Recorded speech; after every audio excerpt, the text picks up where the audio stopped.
র এই ব্যঞ্জন ধ্বনিটি উচ্চারণের সময় জিহ্বার অগ্রভাগ কম্পিত হয়। র এ কারণে এই ব্যঞ্জন ধ্বনিকে বলা হয় কম্পিত ব্যঞ্জন ধ্বনি। আজকের ভিডিওতে আমরা এই র এর চার অবস্থা সম্পর্কে জানব।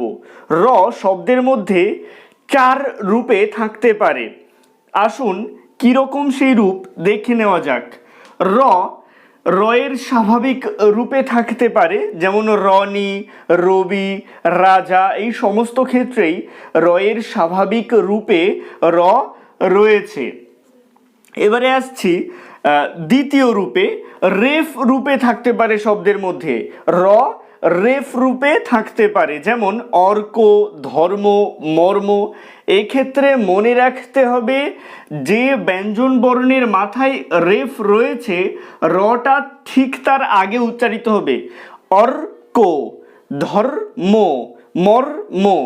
যে ব্যঞ্জন বর্ণের মাথায় রেফ রয়েছে তার আগে র উচ্চারিত হবে রেফ এর ক্ষেত্রে। আমি দুটো বর্ণ বিশ্লেষণ করে দেখিয়েছি। অর্ক, ক এর মাথায় রেফ রয়েছে তাই রটা আগে উচ্চারিত হবে, অর ক। ধর্ম, ময়ের মাথায় রেফ রয়েছে তাই ময়ের আগে র উচ্চারিত হবে, ধর ম।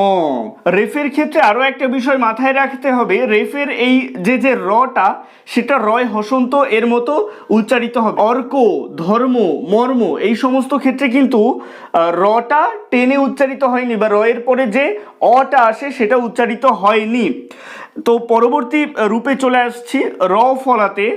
র ফলা রূপেও শব্দের মধ্যে থাকে র, যেমন নম্র, শুভ্র।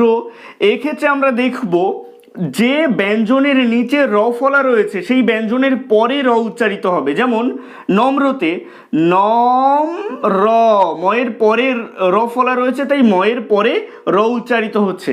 এক্ষেত্রে র ফলার ক্ষেত্রে কিন্তু র এর পরে যে অটা থাকে সেটা আসবে, যেমন শুভ্র, শুভ্র। আসছে পরবর্তী রূপে বিসর্গ রূপে। শব্দের মধ্যে বিসর্গ রূপেও র থাকে, তবে অনেক সময় সেটা বোঝা যায় না। তবে শব্দগুলোকে আমরা যদি ভাঙি, যেমন অন্তরাত্মা, নিরাকার, এই শব্দগুলোকে আমরা যদি ভাঙি তাহলে কি পাবো? অন্তরাত্মা, অন্তঃ যুক্ত আত্মা, নিরাকার, নি যুক্ত আকার, এখানে আমরা বিসর্গ পাবো। তো শব্দের মধ্যে অনেক সময় বিসর্গ রূপেও র থাকে।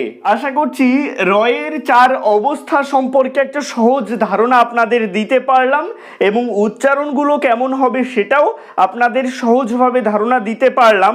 আজকের ভিডিওটা কেমন লাগলো অবশ্যই কমেন্টের মাধ্যমে জানাবেন। ভালো লাগলে লাইক করবেন এবং ভিডিওটাকে শেয়ার করতে ভুলবেন না। ভালো থাকবেন, সুস্থ থাকবেন সকলে, আর অবশ্যই RS বেঙ্গলি ক্লাসরুমের সাথে থাকবেন।